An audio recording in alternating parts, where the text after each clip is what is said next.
Hola, hola queridos amigos, nuevamente nos encontramos para seguir nuestro tiempo de diálogo, nuestro tiempo de estudio de la Biblia, para seguir hablando de esta serie de temas que hemos titulado Su palabra es verdad, donde tomamos la Biblia, la palabra de Dios, como la norma de nuestras creencias. Y en esta serie hablamos de lo que yo denomino los tres grandes enemigos del cristianismo: la teoría de la evolución, el marxismo y la ideología de género.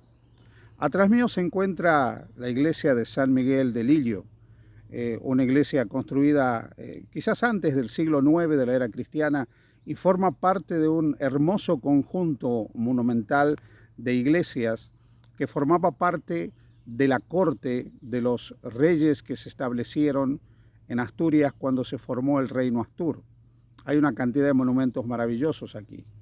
Hoy quiero hablaros acerca del marxismo y el cristianismo. Hoy vamos a empezar a hablar del marxismo y vamos a poder entender por qué el marxismo ha sido uno y sigue siendo uno de los grandes enemigos del cristianismo. Cuando Santiago escribe su epístola en el capítulo 1, versículo 27, encontramos una declaración donde él expresa lo siguiente: la religión pura y sin mácula es visitar a los huérfanos, a las viudas y apartarse de toda mancha del mundo. Fijaros que esta descripción de la religión verdadera que hace Santiago es sumamente interesante. En primer lugar, porque él dice que la religión tiene dos componentes fundamentales. La primera tiene un componente asociado a lo ético, a lo moral, que es la preocupación por el prójimo, y lo pone en primer lugar: atender las necesidades de otros. El cristianismo no es algo ajeno a la necesidad del prójimo, muy por el contrario, la doctrina cristiana habla del amor, la compasión, la misericordia y atender las necesidades de los demás. Por otra parte, habla de guardarse de toda mancha del mundo que nos rodea a nosotros.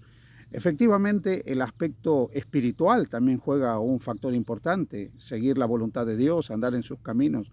Todo esto forma parte de la religión verdadera. Si la religión finalmente es algo que nos lleva a una actitud del espíritu que nos relaciona con Dios de una manera que nos hace ser mejores personas, y eso contribuye a que nosotros realmente seamos buenos, misericordiosos, bondadosos, atentos, buena gente, ¿por qué la religión fue un problema para el marxismo? Bien, hay que recordar que para Marx la religión era una expresión de la opresión burguesa. Recordemos que Marx habla de que toda la historia de la humanidad hay que entenderla desde el punto de vista de la lucha entre los poderosos y los débiles, entre el capital y el trabajo, entre los opresores y los oprimidos. Desde ese punto de vista, él ve la religión como un instrumento al servicio de la estructura opresora capitalista que domina el mundo y que ha dominado al mundo durante siglos. Esa es la visión de él. Él ve, por lo tanto, en la religión un enemigo de la libertad del ser humano. Él llega a decir incluso que cuando el ser humano evoluciona a un estado de bienestar donde ya no existe la opresión capitalista, no hace falta la religión. Para Marx, la religión es uno de los inventos del ser humano para poder satisfacer sus necesidades íntimas de amor, de afecto, de comprensión frente a la opresión de los poderes capitalistas. Él dice que la idea de Dios y la religión es una manera de consolarse, de autoconsolarse frente al maltrato que se recibe. Entonces, para Marx se crea, desde el punto de vista de él, toda la idea de un cielo nuevo, de una tierra nueva, del cielo, de la salvación. Es una manera de generar un motivo de esperanza para sobrevivir en medio de tanta opresión. Él dice que la religión, la iglesia específicamente, ha sido un instrumento en la mano de los poderes políticos para oprimir a los más débiles. Ahora bien, hay que decir una cosa en relación con lo que Marx sostiene acerca de la religión. Lo primero es que es cierto que de alguna manera a lo largo de la historia los seres humanos se han hecho imágenes de Dios y han creado formas religiosas que nada tienen que ver con lo que Dios ha revelado en su palabra.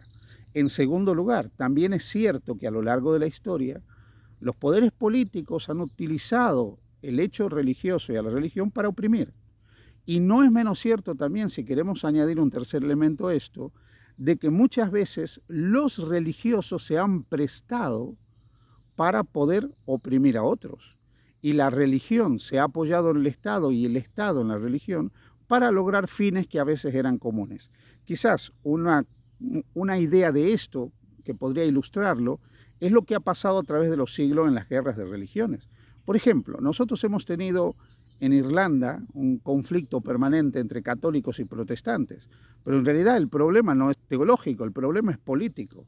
La mayoría de los que son unionistas son protestantes y la mayoría de los que son separatistas del Reino Unido y quieren unirse a la República de Irlanda son católicos. En este caso, la religión sirve simplemente como una expresión de ideas políticas y se usan mutuamente para lograr sus fines. Durante la época de la dictadura franquista aquí en España, la religión estuvo totalmente aliada al régimen franquista, porque le servía, porque le era útil para poder lograr sus fines. Y también el régimen utilizó la religión, se utilizaron mutuamente. ¿Qué significa todo esto, queridos amigos? Significa que es cierto que la religión, como decía Marx, muchas veces ha sido el opio del pueblo, pero no por culpa de la religión, no por culpa de la espiritualidad y mucho menos por culpa del mensaje de Jesucristo. El problema es que los seres humanos hemos llegado a desvirtuar el mensaje del Evangelio. Ahora bien, la religión no es un invento humano. Dios se ha revelado, como lo expresa la Biblia. Se ha querido comunicar con el ser humano, no para oprimirlo, por el contrario, para poder liberarlo. Y no es menos cierto que a lo largo de la historia, aquellos que han vivido de manera correcta el cristianismo han sido una bendición en este mundo. Hay que recordar que los primeros hospitales fueron hechos por cristianos. Casas de reposo fueron hechas por cristianos. Las primeras instituciones educativas fueron creadas por cristianos. El cristianismo, de una forma u otra, siempre ha querido preocuparse por el bienestar y el desarrollo de los demás. Es cierto que el cristianismo también ha sido hijo de su tiempo, hijo de su historia, pero no es menos cierto que ha sido un instrumento muy, pero muy significativo en el desarrollo de la cultura occidental. Pero independientemente de este factor histórico, hay que tener en cuenta una cosa. Marx, si creía o si hubiera leído o si hubiera estudiado a Cristo y la persona de Jesús, hubiera comprendido que una cosa es religión y otra cosa es cristianismo, que una cosa es religión y otra cosa es espiritualidad. Porque cuando uno conoce a Jesucristo y conoce el mensaje de Jesucristo, no encuentra nada de opresivo. Jesús vino para mostrarnos que Dios quiere liberarnos a nosotros, a los seres humanos, liberarnos de la culpa, liberarnos de la condenación, pero liberarnos también de una cantidad de cosas que nos pueden haber oprimido desde el punto de vista cultural, desde el punto de vista social. Basta ver la forma en que Jesús se enfrenta al patriarcado reinante en sus días, poniendo nuevamente a la mujer en el lugar que le correspondía. Así pues, Jesucristo y su mensaje no traen opresión, sino traen liberación. Ese mensaje de Jesús lleva incluso a la igualdad de todas las clases, porque en Cristo no hay judío, ni griego, ni varón, ni mujer, ni siervo, ni libre. En Jesús todos somos iguales. Por lo tanto, el mensaje del Evangelio es un mensaje liberador. El mensaje del Evangelio nos lleva a preocuparnos por el prójimo, a crear mejores estructuras de vida para todos, a crear mejores sociedades, a vivir la vida desde la compasión, desde la misericordia, desde la ayuda mutua, a crear realmente un mundo mejor. Por eso el cristianismo no es el opio del pueblo. Quizás las formas de religión que los seres humanos han creado, eso puede ser llamado el opio del pueblo. Lamentablemente, la postura de Marx con la religión fue utilizada durante mucho tiempo más para criticar y condenar al cristianismo y ha servido para que todos los países donde se impuso el comunismo se transformaran en países perseguidores del cristianismo y de los cristianos. Seguiremos estudiando estos temas. Que Dios te bendiga. Feliz día junto a Jesús.